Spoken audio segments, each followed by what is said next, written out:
Hey, digital investors, what's going on? Welcome back to another video where we cover everything that is going on inside of the crypto space. We got a great video for you guys today. I want to start it off with this Reddit news where Reddit wants to deploy an NFT platform, which, man, this is going to be absolutely huge, right? As we know, a platform like Reddit, massive user base. We have Coinbase, who also wanted to make an NFT platform. And, I thought that was huge as well, right? Coinbase also has a massive user base, tons of people buying the crypto off Coinbase.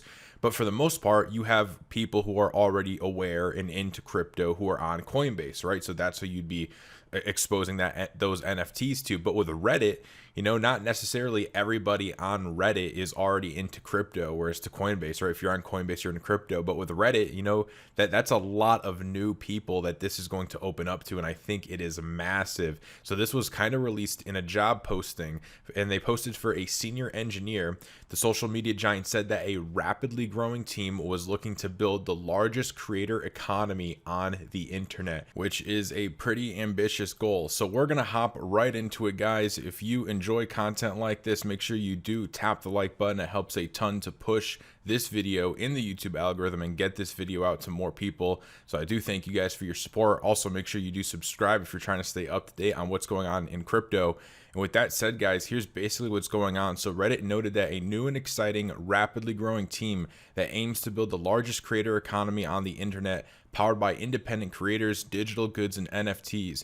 We are looking for strong engineers and leaders to help us seed the team, set its strategy, and build the future. And again, this article even touches on how earlier this month we had crypto exchanges Coinbase. They'll say FTX US, which I'm sure you guys probably heard of, have said they are building NFT marketplaces. So obviously, right, they're building this stuff because they know there is a market right there for it.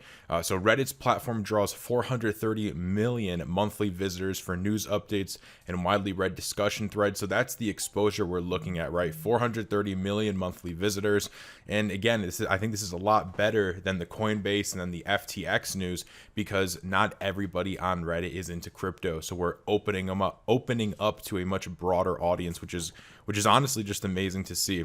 They also say that fans of today's biggest creators and brands are now flocking to buy digital goods directly from them, to support them, to gain exclusive access, and to feel a greater sense of connection with them.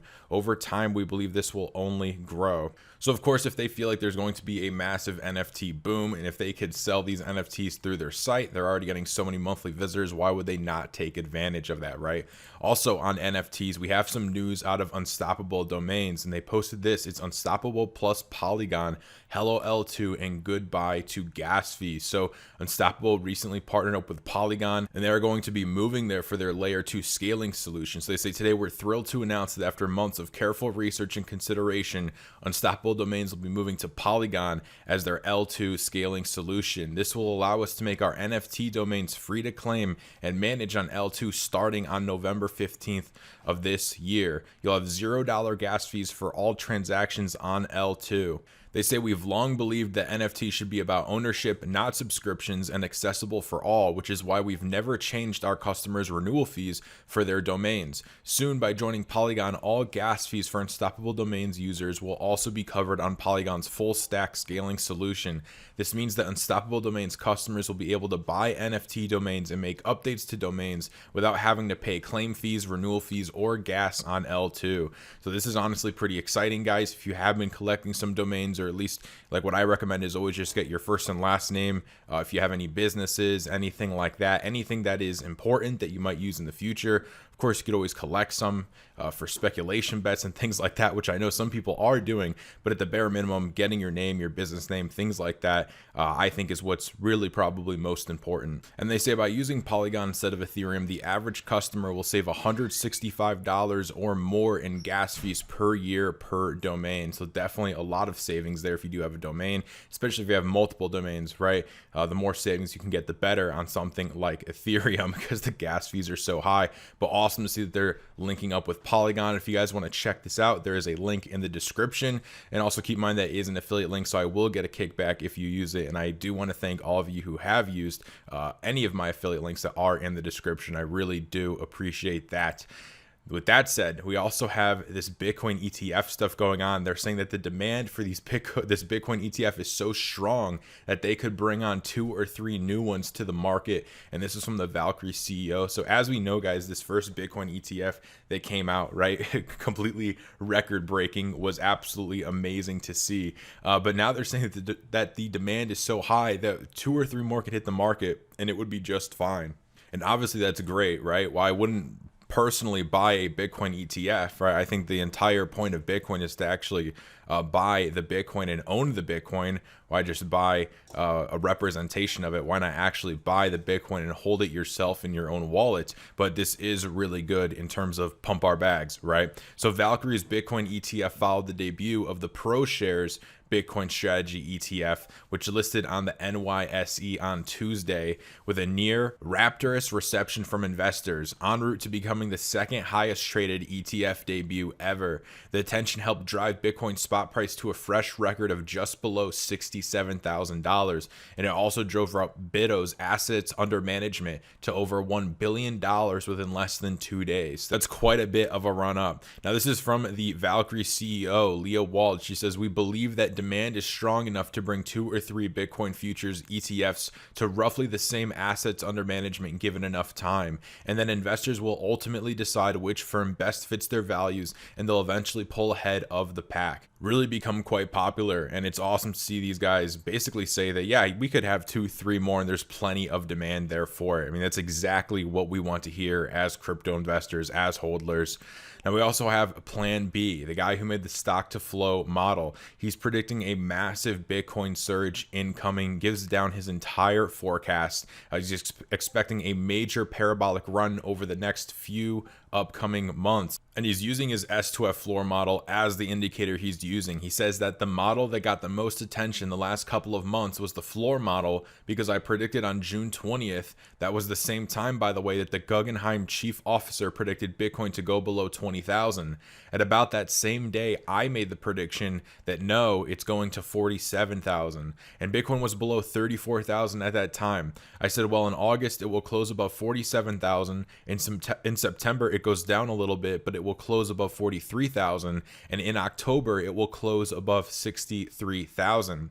He says that if Bitcoin is to continue following the floor price predictions in the S2F model, then it could surge over 44% from its current price of around 60K in November and stage another major rally in December. So he's extremely bullish, as we can see, right? He says if that continues, and frankly, I would be very surprised if it doesn't, then that would be a black swan event that we haven't seen in the last 10 years. But if that continues, we'll go to 98,000 in November already, and $135,000 Bitcoin will be for December. So that will be a really nice Christmas this year if that comes true. He doesn't think Bitcoin will be able to avoid another large correction that has historically followed every major bull cycle. So this is also interesting, guys, right? As the Bitcoin price starts to go up, as we start to get back into the greed, we're starting to hear, what we were hearing when we were full of fear was, oh, we're going back to 20K, right? Oh, Bitcoin's going to roll over. Now, as we're getting back up higher in price, we're hearing all those things of, oh, we're not going to have a bear market. Oh, it's different this time. Oh, it's going to be a super cycle. Well, they'll never let it dip 20% again, right? Notice how quick it changes every single time. But that's what we're starting to hear, and he doesn't think it, right? He thinks we're still going to have that correction. So he says, I don't think the world is ready yet for hyper Bitcoinization or the super cycle. And I agree. I don't think we're there quite just yet. Sometimes when these prices are running up, it can make us feel like that, but I think it's all it is just feelings, and they're false feelings, right? It's just we're caught up in the euphoria of the market cycle, but really we're not there. We're not quite there yet for complete, as he says, hyper Bitcoinization, right? If you're just honest with yourself, you can tell that we're just not there today. So he says, I think we will be managed by greed right now and fear later on, and see another minus 80% correction after we top out at a couple $100,000. So pretty interesting analysis, right? Clearly we're going much higher over the next few months, but we could still get that minus 80% correction. So plan accordingly. We also have Walmart, who has quietly begun hosting Bitcoin ATMs. The retail giant is offering Bitcoin through 200 of its Coinstar kiosks in a tie-up with the crypto ATM firm CoinMe. They say that shoppers can purchase the cryptocurrency at Coinstar machines inside the retailer stores. A CoinDesk editor verified that the service works, buying a small amount of Bitcoin at a Pennsylvania Walmart on October 12th. They say Coinstar, in partnership with CoinMe, has launched a pilot that allows its customers to use cash to purchase Bitcoin. There are 200 Coinstar kiosks located inside Walmart stores across the United States that are part of this pilot. So if you run into a Walmart, maybe you might see one of these Bitcoin ATMs in there. Pretty crazy stuff. For prices today, we have Bitcoin sitting at 61,000, Ethereum at 4,100, Binance Coin at $482, Cardano at $2.15, Solana at $195, XRP at $1.09, and we have Polkadot at $43. We do have the greed kicking up again. Today we're in 74 in greed, yesterday 75 in greed, and last week we were in mainly extremely greed at 78. And with that said, guys, that is the video for today. If you enjoyed it, make sure you do tap the like button. It helps a ton to push this video in the YouTube algorithm. Make sure you subscribe if you're trying to stay up to date on everything that is going on inside of the crypto space. And with that said, guys, I will see you all on the next video. Have a great day, everybody.